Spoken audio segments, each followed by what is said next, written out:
Hi, I'm Denise, and I'm 35 years old. When I was 8, my mother passed away, leaving my father to raise me on his own. He did his best for about 5 years until, when I was 13, he told me he'd started dating someone. At the time, I didn't think much of it. A year later, he introduced me to his girlfriend, Margaret, and shared that they planned to marry. Margaret's age surprised me. She was only 10 years older than me. While it caught me off guard initially, I eventually grew used to it.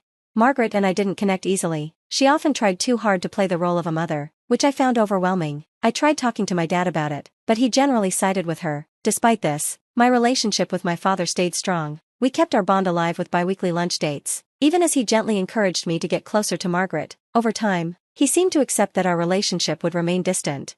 In my professional life, I was doing well. I landed a good job right after college, which allowed me to live comfortably, save, and plan for the future. But my world turned upside down when I was 30. My dad passed away suddenly in an accident. His loss was devastating. I struggled to cope, crying myself to sleep most nights and finding it hard to function. Thankfully, my job allowed me to take a week off to grieve.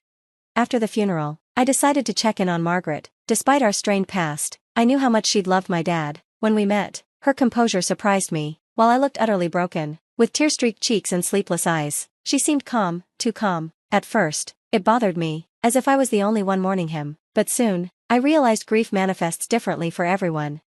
One evening, we had a heartfelt conversation. Margaret opened up about the emptiness my dad's absence had left in her life, and I saw her grieve for the first time. That moment softened something in me, and we started meeting more often. Over tea, we shared stories about my dad, finding solace in our shared memories. For the first time, I saw Margaret as a person, not just someone who tried to fill a role she didn't fit. Then one day, Margaret broke down during one of our talks. She sobbed uncontrollably, leaving me unsure of how to comfort her. When she finally calmed, she explained that she'd received a foreclosure notice. She had fallen behind on mortgage payments while caring for my dad and handling his medical bills. Now, with no job or savings, she faced the prospect of losing her home. My heart ached for her. My dad had always stressed the importance of saving for emergencies, and I realized I was in a position to help. I assured Margaret we'd figure something out but laid out conditions for my support. First, I'd cover her mortgage temporarily, but I couldn't afford to pay both her mortgage and my rent, so I would need to move in with her. Margaret agreed immediately, calling the house ours rather than just hers. Second, I made it clear this arrangement was temporary. She would need to find a job and start covering her payments. She promised she'd do her part. Within days, I reached out to the bank to negotiate. Margaret had missed 5 months of payments, and with late fees and penalties, the debt had ballooned to $220,000. It was a staggering amount, but I paid it to stop the foreclosure and buy her some time. Margaret was deeply grateful, cooking a lavish meal to show her appreciation, but I reminded her that finding a job needed to be her priority. As we navigated this new chapter, Margaret and I developed a deeper understanding of one another. Supporting her wasn't just about money, it was about honoring my father's memory and the love we both shared for him. Margaret's vulnerability showed me a side of her I hadn't seen before, and slowly, our relationship evolved into something genuine. Moving in with Margaret marked the beginning of a new chapter in both our lives. Adjusting to living together again came with its quirks. Margaret had grown far more particular about cleanliness than I remembered. While I appreciated her efforts to keep the house tidy, conflicts arose when her standards extended to my personal space. I stood firm about the state of my room, emphasizing the need for mutual respect, especially since my financial contributions were what allowed us to maintain this arrangement. Despite the occasional disagreement, cohabitation was manageable, and there were even moments of camaraderie. As weeks turned into months, and months stretched into years, my patience with Margaret's prolonged job search began to wane. She frequently assured me she was looking for work, but I saw no tangible progress. The lack of updates, no interviews, no callbacks, struck me as odd. When I gently raised the issue, she became defensive, insisting she was trying her best. I clarified that my concern was not with her intentions but with the absence of results. A year had passed since she'd promised to find employment, and I suggested she consider part-time work as a stepping stone. Margaret dismissed the idea outright, declaring she would rather face homelessness than take a job she considered beneath her. Her response stung, especially when she invoked my father's memory to guilt me. It felt manipulative and left me questioning her sincerity. Despite my growing frustrations, I continued covering the mortgage. Though Margaret's behavior became increasingly difficult to handle, she began questioning my comings and goings, demanding to know where I was and who I spent time with. At first, I tolerated her intrusions, understanding she might be feeling lonely or insecure, but as her behavior escalated, I had to set firm boundaries, which only deepened the tension between us. Another 2 years passed, and there was still no progress on Margaret's part. Her promises to find a job seemed hollow, and my patience was all but exhausted. I began to doubt whether she had ever been serious about taking responsibility for her share of the arrangement. Living together, once a hopeful arrangement born out of necessity, was now strained to its limits. I made the difficult and controversial decision to look through Margaret's emails. What I discovered confirmed my suspicions. In the 3 years since I'd started helping with the mortgage, she had only applied to 2 jobs. I felt utterly betrayed by her dishonesty, especially after all the effort I had put into supporting her. Confronting Margaret about what I'd found and telling her I could no longer continue providing financial assistance led to a heated argument. She reacted defensively, failing to grasp the seriousness of her actions or my growing frustration. That moment marked a turning point, forcing me to reevaluate our living situation and question the sustainability of our arrangement. For 3 years, I had given Margaret everything I could: patience, support, and even guidance as she struggled to get back on her feet. Yet, her reluctance to take real action and her refusal to seek work actively pushed me to confront her. When I asked her to prove she was genuinely trying to find a job, she accused me of invading her privacy. Despite her response, I tried to explain how much our relationship had meant to me, but I also made it clear that I had to focus on my own future. I could no longer justify paying for a home that wasn't part of my long-term plans. Margaret was visibly distressed, and though her upset affected me, I knew I needed space to process my own frustration.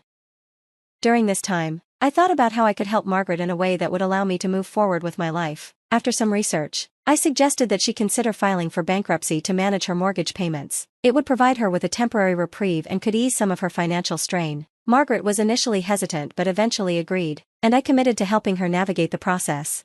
The paperwork was complicated, and it took weeks to get everything sorted, but eventually, Margaret was granted a break from her mortgage payments. I urged her to focus on rebuilding her life, but her response, though cold, suggested she believed she could now manage on her own. That realization, about how our relationship had shifted from mutual support to one of dependency, led me to make a difficult decision. The next month, I moved out. I needed to focus on my own personal and professional growth. With time, my finances improved, I earned a promotion, and I began making substantial investments. As the months passed, the distance between Margaret and me grew. We barely spoke, and it became clear that maintaining our connection was becoming increasingly one-sided. While this chapter of my life had been full of challenges, it also taught me the importance of setting boundaries and taking care of my own well-being. Despite everything, I still made a point to check in on Margaret from time to time. She had been important to my dad, and I knew he had loved her deeply, but when I asked how she was doing or whether she had found a job, her responses were dismissive, often telling me it was none of my business. Her coldness stung, but over time, I learned to let it go, choosing instead to focus on the positive changes in my own life.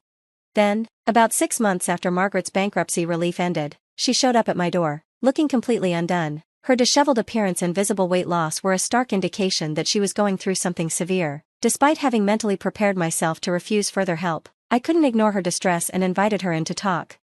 Margaret admitted to falling into a deep depression and intense loneliness after I moved out. She expressed regret for pushing me away in moments of anger and explained that her frustration wasn't just with herself, but with my dad as well, blaming him for leaving her in such a vulnerable position. Her struggles were compounded by an ongoing, 5-year-long job search that had yielded no results.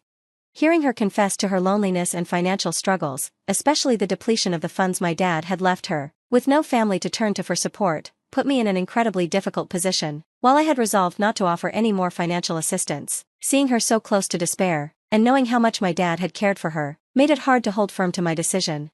I understood all too well the weight of depression and the toll it can take on someone. I was torn between my desire to uphold the boundaries I had set and the empathy I felt for someone in such deep pain.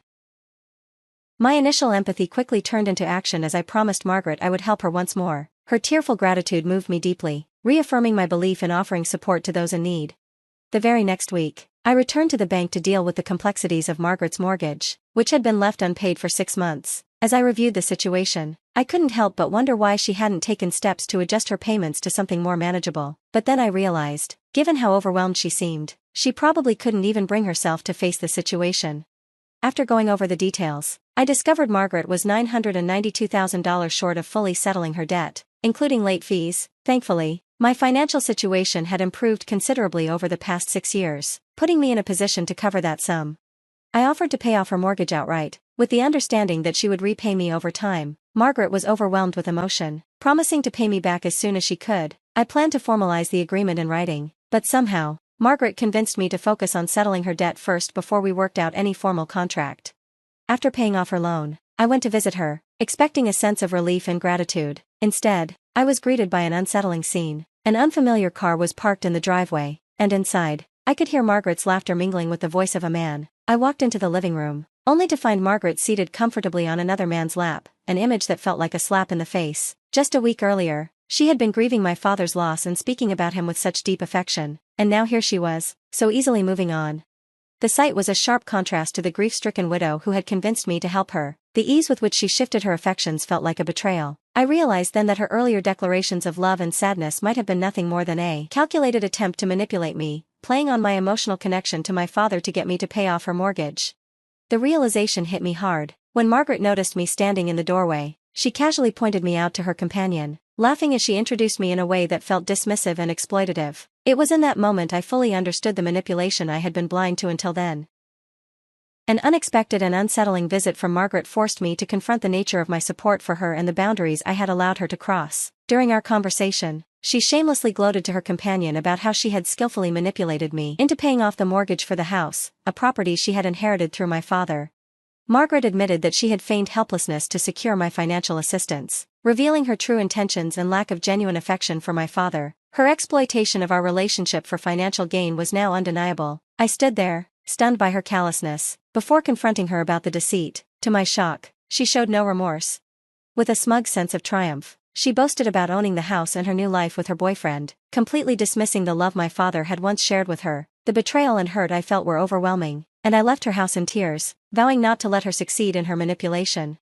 Fortunately, fate intervened. The bank's policy held large transactions for a day, which gave me a crucial window of time to cancel the payment. Realizing the extent of Margaret's deception, I acted quickly, halting the transaction, severing all contact with her, and ensuring she couldn't reach me again. As the days turned into weeks, Margaret remained unaware of the cancelled payment, living under the false belief that she had secured the house. Meanwhile, I focused on moving forward, both physically and emotionally, finding some peace knowing that the truth would eventually surface. True to my expectations, the mortgage payment was never completed, and the house was eventually foreclosed on. Word of Margaret's situation quickly spread among mutual friends, exposing her true nature to those around her and isolating her further. Her boyfriend left, and she was left without support, income, or a place to live.